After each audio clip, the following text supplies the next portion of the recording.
get started. If you could grab your seats. This is the last session before lunch. Lunch, very important, will be served in the area where the exhibition is. It's quite a tight space, and we have got a very large number of people here today, 1,500 delegates this year, so we're back to our pre-COVID levels. If you go up one level, then there is a lot of space up there in the lounge, and there's seats up there, so if you find it's too crowded on the level where the exhibition is, where the lunch is actually served, if you go upstairs, you'll find a lot more space there, and you might find it more comfortable to eat your lunch, and you can sit down or find a table. Lunch is 1 until 2.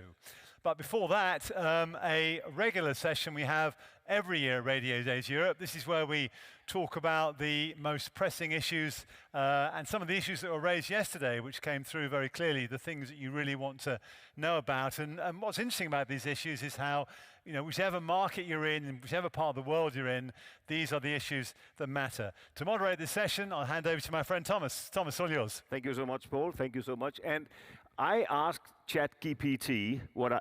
No, I didn't.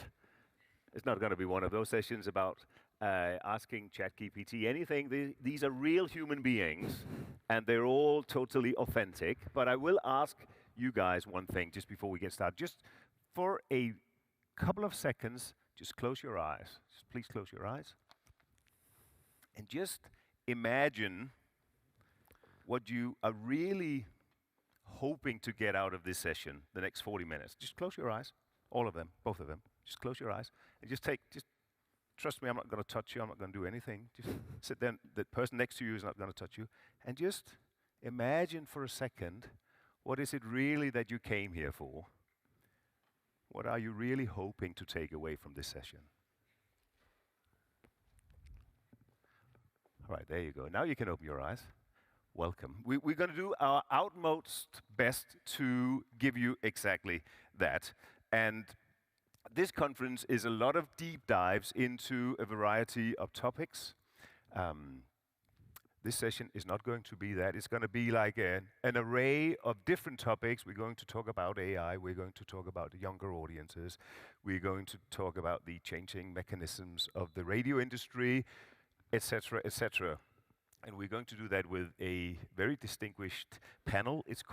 This session is called the Audio Summit because from Greece we have Alexandra Daskalopoulos, who is founder and CEO of Frontstage, which is the #1 radio group in Greece. Welcome. You're also, I should say, member of the executive committee of the Association of European Radios. So you know quite a bit about not only radio industry in Greece, but also across Europe. Ben Latimer, 7 months into being head of audio content at Australian Broadcasting Corporation. Welcome to you. Travel all the way from the other end of the world. Thank you so much for seeing us here in Europe.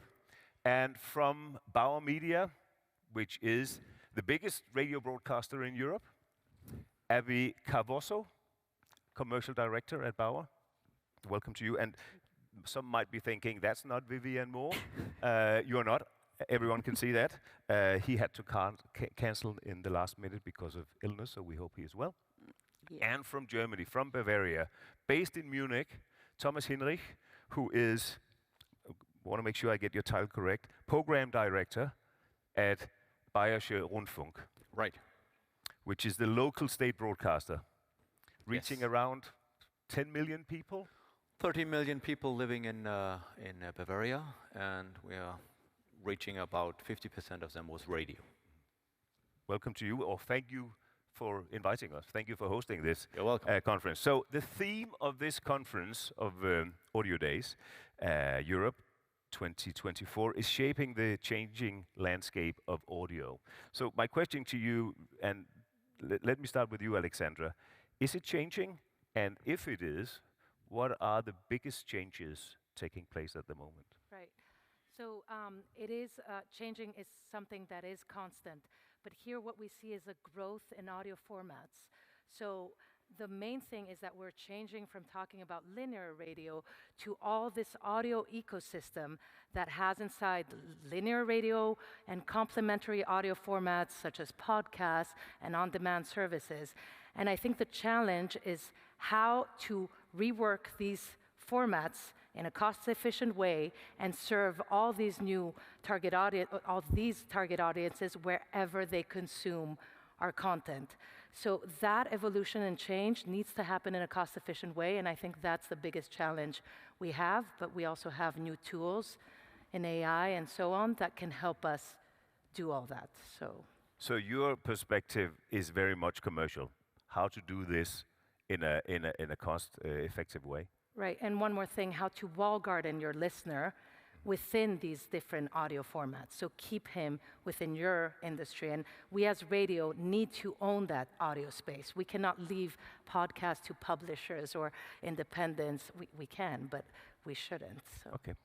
Ben, what do you see as the biggest challenges in the changing landscape of radio? Well, I think we are definitely moving away from radio on demand. As you mentioned, it's audio now, right? And at the ABC, it is the audio department. I'm the head of audio, and just a couple of years ago, we would have had a head of radio, a head of on demand. So it's coming together under the one banner. I think younger audiences are using audio in a very different way now, and it's a big topic here at Radiodays. Our audiences are shifting away from live. They're still, in Australia anyway, relatively speaking, fairly stable audiences, but they're moving away to on-demand. And the big piece, I think, is the personalisation, particularly around our younger audiences, but all of our audiences. And this really plays into the big tech, our roles versus the big tech. And our audiences now expect us to give them personalisation, and I think that's the big change. So you touched on a whole range of subjects there. We will try to get into those within the next 35 minutes. Thanks, Ben. Abby, major changes, what are the biggest ones in the radio landscape as Bauer sees it? I mean, I think for us, I totally agree with what everyone's already said, but I mean, we're really excited about the opportunities. I mean, we call it the audioverse, which is all of these things that we've talked about. And it's growing, it's expanding, and technology is enabling that, voice is enabling that. I think it's a really exciting place for our talent as well, and it's bringing new talent into our businesses who are able to do more things now because technology is enabling that. For us, it's really important in my kind of role, from a commercial perspective, of telling our customers about how exciting the audioverse is and why they should be spending money with us, and that it's a really effective medium for them. Thank you, Abby. And Thomas Hinrichs. So you can pick one. What is the most major challenge in the changing landscape of radio at the moment? Because I can't say anything else, and these guys have said, I would say the balance. The balance of doing things right. We have much more opportunities. That's our challenge. We have linear radio, we have podcasts, we have all kinds of devices. And as I said, 13 million people do live here in Bavaria. We are reaching 50% of them with linear radio. That's our strongest way of reaching out to the people. And the digital world gives us opportunities to get a hold of the other 50%. So we need to find a balance, not to destroy linear radio, and on the in the same time find new ways of reaching out to the people. All right. So I'm going to stay with you, and we're going to talk about artificial intelligence. It has already been mentioned in the opening session that this is one of the fronts, or one of the areas where radio is developing at the moment. There are definitely huge possibilities and opportunities in that realm. We're talking about AI as something that was more or less invented or became like really known 1.5 years ago when ChatGPT was launched. But 4 years ago, you hired 4 people at Bayerischer Rundfunk, created a unit with 4 people to work full time on how to use artificial intelligence. So you must be probably, if not the one, but one of the few people in this industry that is ahead of the rest of the industry, since you've been working on this for like more than almost 3 times the time that the rest of the industry has. How has that brought you ahead? Well, thanks for the compliments. First of all, I would say it was my idea. It was ideas of my colleagues. Uli Köppen was yesterday here on stage. She was really smart, and she told me about that, and I said, well, let's try it. And I can tell you, being a regional broadcaster, I'm from the North Coast, I must say, and I didn't get an education program here in Bavaria because I wasn't able to speak Bavarian. You need to be able to speak Bavarian because we need to get in contact to our people. These guys working on our AI lab don't even speak Germans, I had to admit to my committee. They are people knowing math and coders, software developers. And I must say that I'm happy that we have this board, around 10 to 12 people by now, but they're not working on solutions for journalism of a new decade. It's only a very helpful tool. As I said, we need to find a balance, and AI can help us producing journalism with AI to find time for journalists to make a difference as a human being. That's what at the end will count. Our experiences that have not been laid off in data that can be used by AI. Do you sense, do you have an idea that you are ahead of the industry since you've been making this early investment? Or have you been taken over by this big train of ChatGPT and AI? No, it was a little frustrating that I was talking about this for 4 years and nobody really took notice. And actually, people in our committee were saying, why are you spending money on that? When we started off, the first thing we did, we put up ethical standards. We have a guideline because we thought we are not allowed to let happen what happened with social media. No regulations, no rules, and we all can see how social media is kind of threatening our democratic culture. So we set up ethical standards, and that's what I would like you to join in, that we use AI as a tool, automation, all these kinds of stuff, but as journalists, we have to be sincere and we have to be trustful. If we do it wrong, we will lose trust. If we do it right, we can make a difference. So you discovered that there are ethical dilemmas, but how has it set you ahead of the development that you started this 4 years ago? Well, actually, with having some really good people around, we build up a community of AI developers.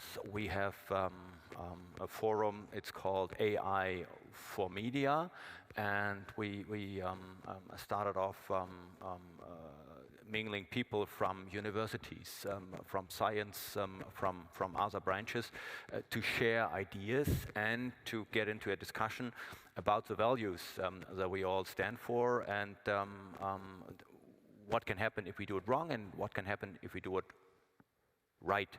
And that's what I would say. We are not the first regarding the next brilliant tool. We have to look outside and we have to collect ideas.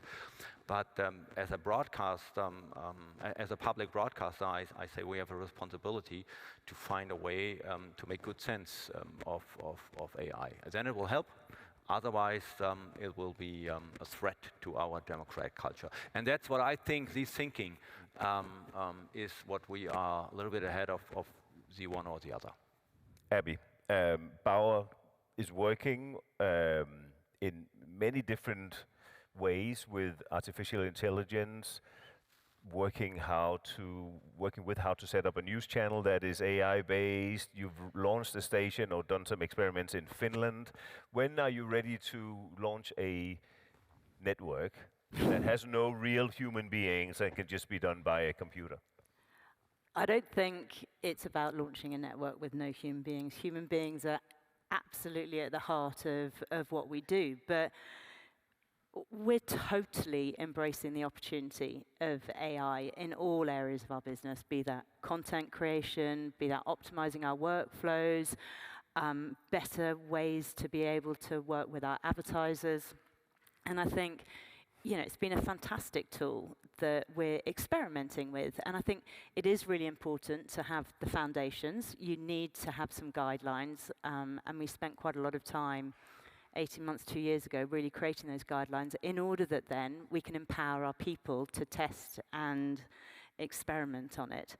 I think, you know, it's really powerful. We've been able to create great brand moments. You know, we had Fleur East, who's our breakfast presenter on one of our UK stations at Halloween. She was replaced with an AI version of herself.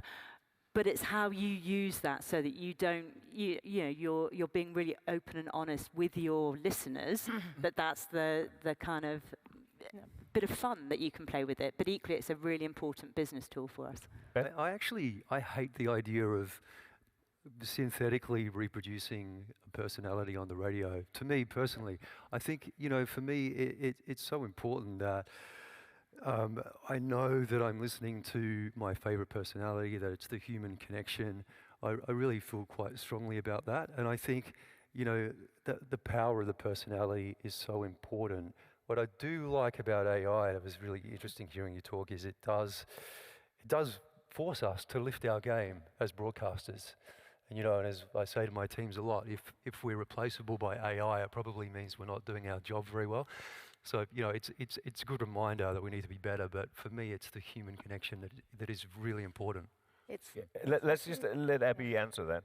I think I totally agree. You cannot replace talent, and, you know, we're doing lots of testing to see, you know, what works and what doesn't work with our listeners, but you can use it to create brand fame. And so the way Fleur enacted with her AI personality creates some great radio moments and creates some great content for us. So you're the commercial director of Bauer. How much, I'm sure you must have made this calculation, how much can you save by using AI? I don't think I'm going to share exactly how much, but I think there are certain ways that you can use AI to stop all of the kind of really manual work in our business, which means then you can use humans to really focus on the value adding and make our listeners' lives better, and to be able to create more content that engages with them in different ways. So it's about using it to optimize rather than necessarily saving money. Yeah, so if I may add on what you were saying, I was actually reading a study on Radio Center that said exactly that people don't like when they know that the voice has been, you know, generated by AI, but they don't necessarily understand that it is sometimes. So I think that's a tricky part for us to be using that, although it can be fun, as you say.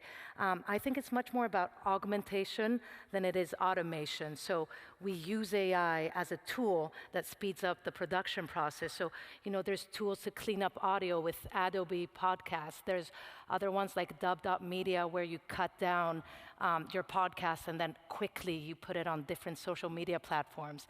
So it's more about using it as a tool than actually replacing, which you can't. I mean, we've seen AI try to fake it, but at the heart, as you said, of our job is the listener-presenter relationship.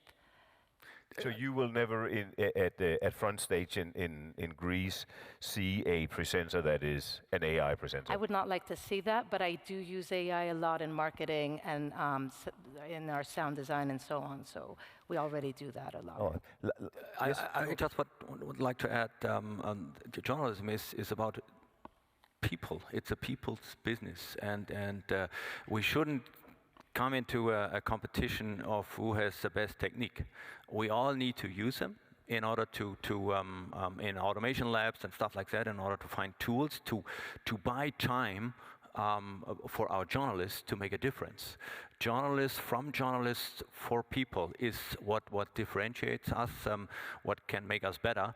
So the problem is to find the right tools, to make a use of it, and then let people do their job as persons. That's what I want. We have love brands, and we try to put these love brands into our apps because people look for that, not for the best technique. We will not, I'm sitting here, and I don't know what's in 5 years, but we will not have a moderator made by AI. And if so, we will tell the people but not in our main shows. And no, actually, I don't like it at all. As long as I'm here in my position, I wouldn't.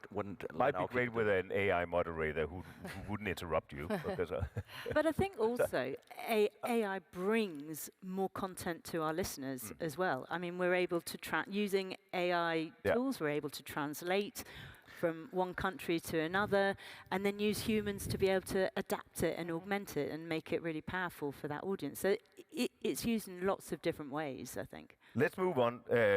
We could talk about AI for a long time. Younger audiences, we've talked about the lack of engagement by younger audiences for ages in radio, especially on linear radio.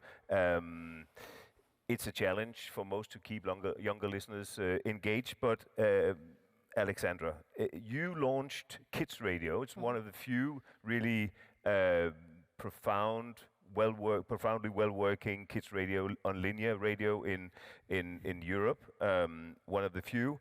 You were advised against launching this, and you decided still to do it. What was the thinking behind it? I guess the main question is, would you be following a product that was not targeted to you? So to begin with, I think that the radio industry as a whole has turned its back on the next generation of listeners. So our mean target audience in Europe across stations is 35 plus. And we at Frontstage, we have a bouquet of radio stations, right? We maximize the portfolio, it's all good. And then we said, what about tomorrow?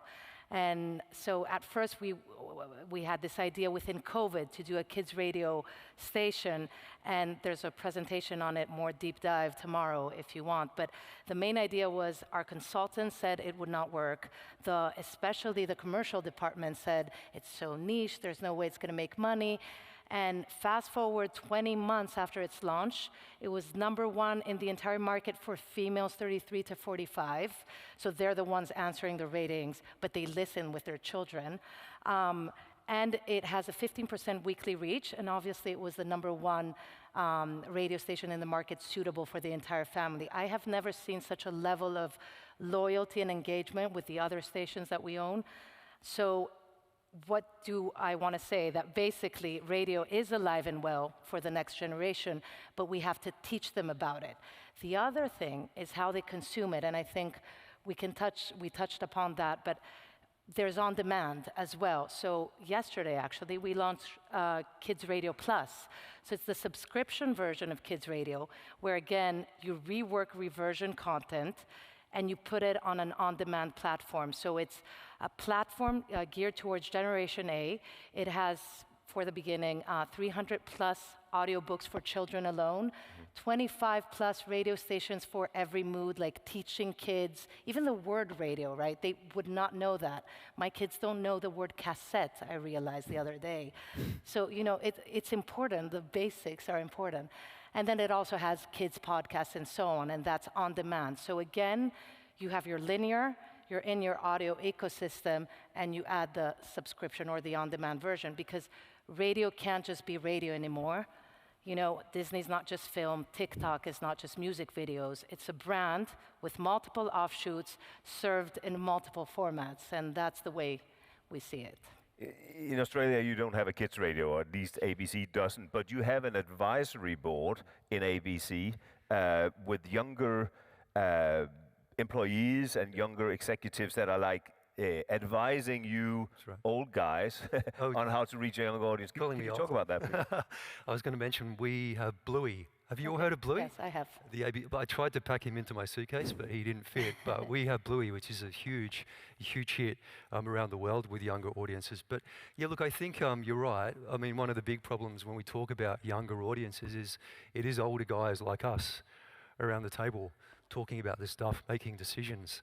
So this is not, I don't think, an original idea, but we launched what we call a next generation advisory panel at the beginning of the year. And we went around the ABC and picked emerging leaders, people that we thought were the next generation of leaders at the ABC. And they formed a panel, which again isn't very original, but we've invited the panel in to all of our executive meetings. They have a place at the table. Often they're a fly on the wall. They'll sit back, they'll listen. Sometimes they'll have an agenda item, but they really challenge you.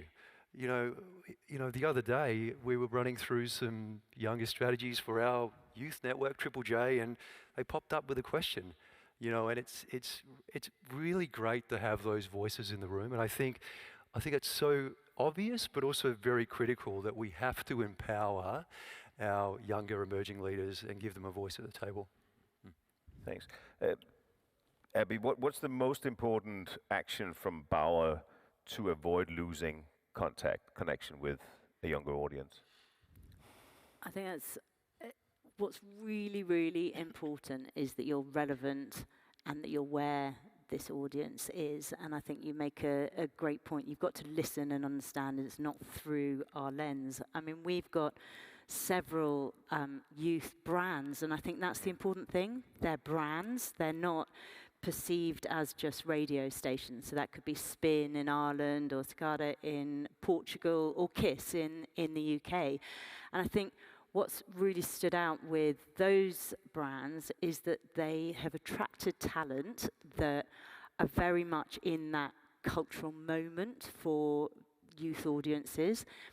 They very much see their brand across 360, and therefore the social reach of the talent that we attract into those stations has got to be different from some of the other stations. So you can't do it on linear radio alone. You need to it's use got other to platforms. Be everything, and it's got to, and different content on different platforms for different needs, and using talent to be able to attract audiences to those brands. But seeing them as brands, I think, is really, really important.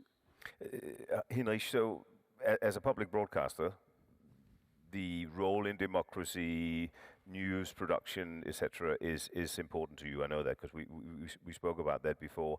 But you also see a news fatigue amongst the younger audience. How do you combat that? Well, actually, I would like to add that we had to change our mindsets.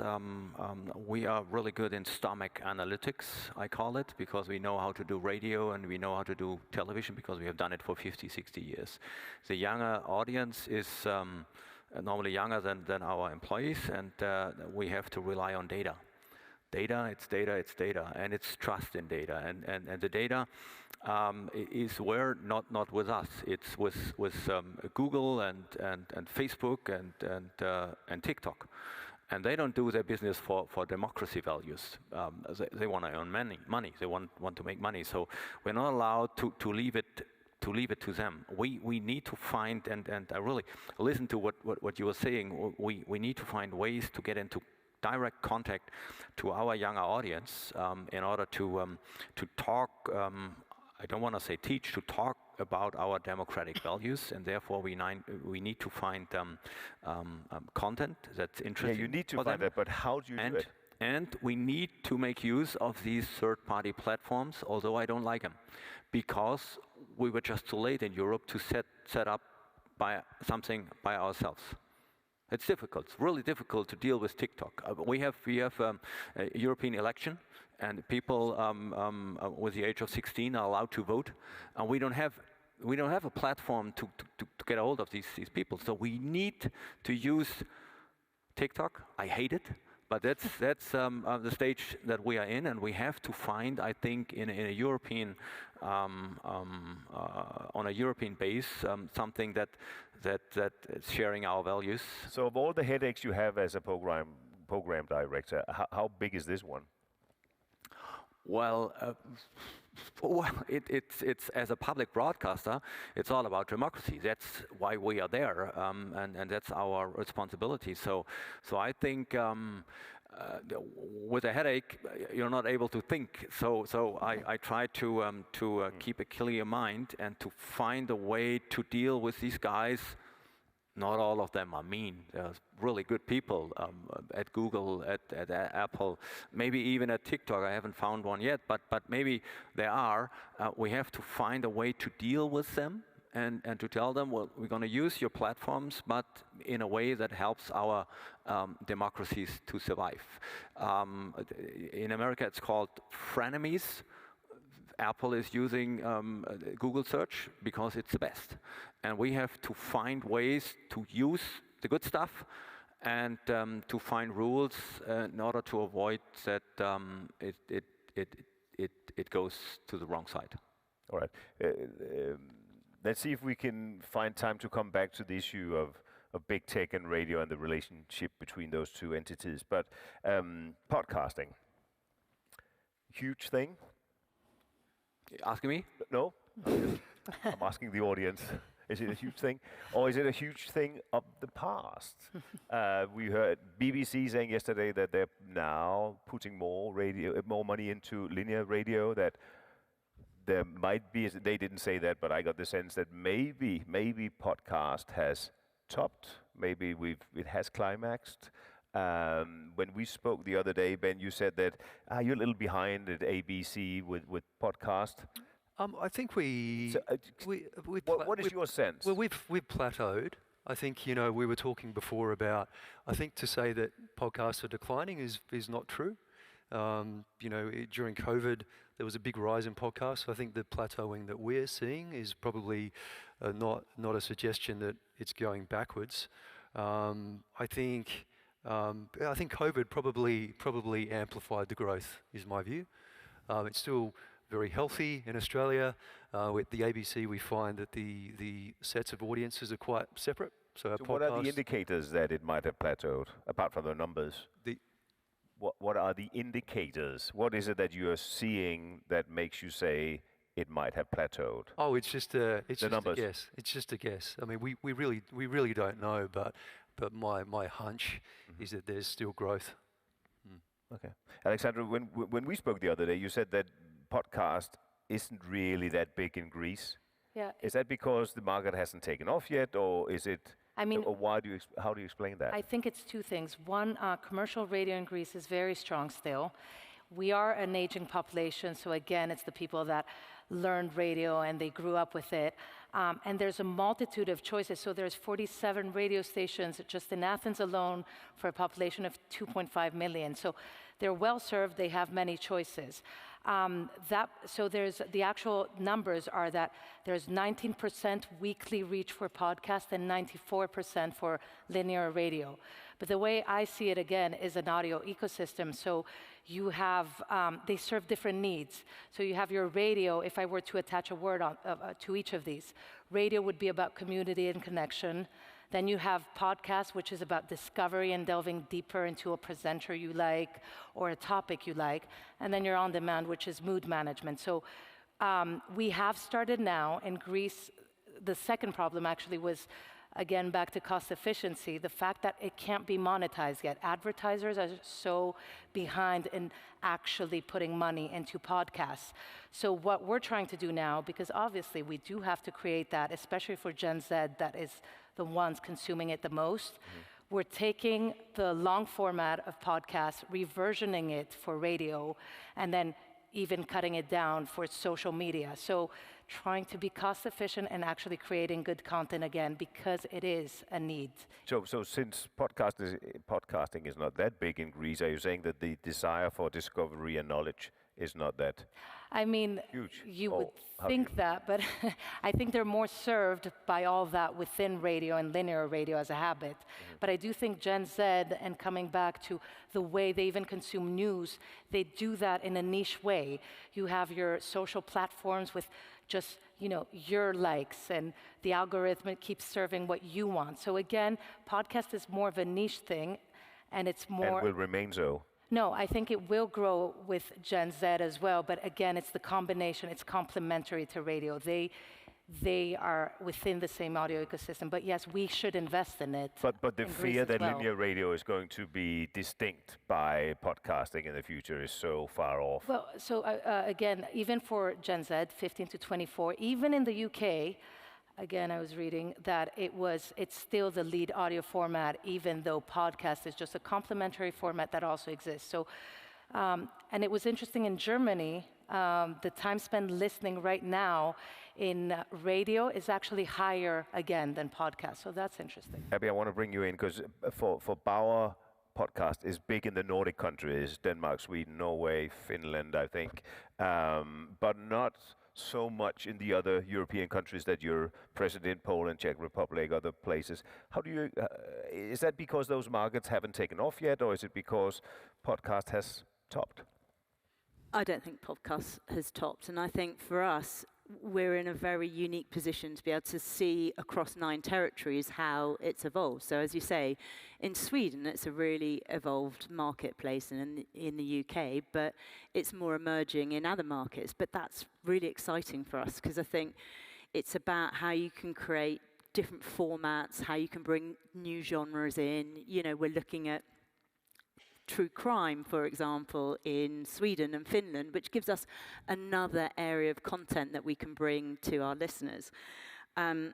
It also brings different talent into our business, and it delivers incremental reach, ultimately, for us. There's a different kind of listenership, and some podcast listeners don't listen to radio, but equally, some do. And it's about, again, creating different formats that bring new audiences in, and then you can bring them into different places through different genres, different talent. So there's a growing space for this space for growth in podcasting. Totally, but it's got to be great content. And you know that the problem is that there are lots and lots and lots of podcasts. It's a very fragmented market. So for advertisers, it's about how can you bring it together to make it easy for advertisers to be able to buy podcast audiences and to be able to create innovative ad formats. But it is still growing, but you have to create great content. And that for us we see as an opportunity because there are lots of different genres we can go into, which we can't necessarily through our linear radio. I think that point about cross-pollinating our podcast audiences with our radio audiences is really important. Public broadcasting in particular, our research shows us that the more platforms that you use, the more you value, right? And for public radio and public broadcasting, value is such a really big part of what we do. So we know that the audiences are currently quite separate.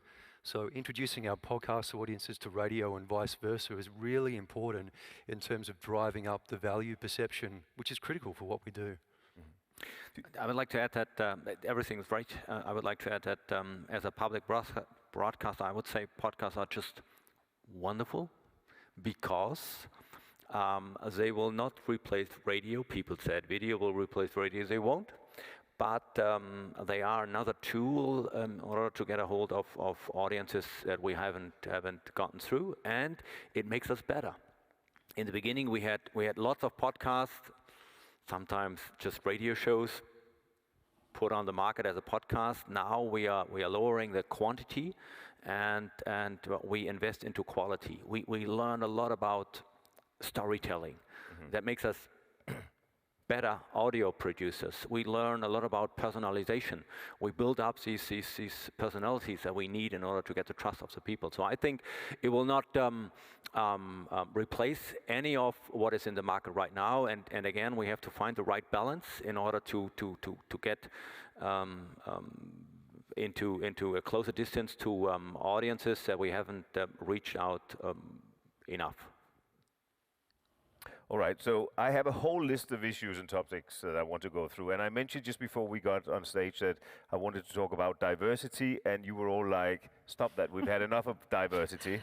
I don't know how you guys feel out there about talking about diversity.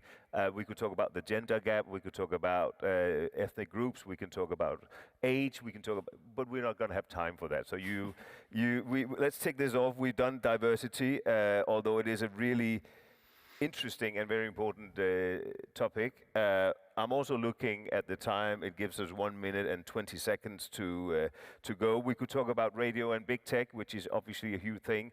In Australia, you've just broken off the deal with Meta, so you're not going to continue providing content to Meta in Australia. As I understand it, I'm sorry, this is not even a question, I'm just telling you, Ben, and you know this much better than I do, because I want to end with, so what is for you as executives the most important skill to have to thrive in this changing landscape? And I want to start with you. Okay. You need to know your audience. You need to use data in order to find out what our audience does want from us. And then digitalization is just a fantastic opportunity. Know your audience. Right. Know your audience. And I know you're a data guy. You're so German. Well, you're so data-driven. Actually, I would say knowing is the first step. Listening to them and following them is the second and the third. And that's, as an executive, my problem to get my people do not what they want, but what people out there want. Abby, most important skill to thrive in today's changing radio landscape? I think it's curiosity. And the reason I think it's curiosity is everything is changing so quickly, and you don't have to be right about everything, but you absolutely have to lean in and try and understand as much as you can, listen to everybody, and be really excited about the opportunities that are there. If you're curious, you can be that. Curiosity, and in a sentence, Ben, I've been told that we're out of time. Innovate. We have to innovate again. So innovation to survive is incredibly important. Being flexible, being agile, don't do things as you're used to doing them. Just that. Being flexible and being agile. Alexandra Daskalopoulos, Ben Latimer, Abby Carvoso, and Thomas Hinrichs, thank you so much for sharing your knowledge and wisdom. Thank you. Thank you. Pleasure speaking to you. Thank you so much for joining us here. For all of you that have been waiting, whose stomachs are you going to say that, Paul? I will. Thomas, the big you're L doing it word. very well. I'll leave that to you. Thank you so much for coming. Thank you very much. Your 1 hour for lunch now. All the sessions start again at 2 o'clock this afternoon in all 4 tracks. In here, we're going to talk about how to engage your listeners anytime, anywhere. We've got an AI session. One person saying AI is great. Some saying AI is the devil. And we have Greg James from Radio 1. That's in here in track 1. Enjoy your lunch. Please be back promptly here or in tracks 2, 3 or 4 at 2 o'clock. Thank you very much.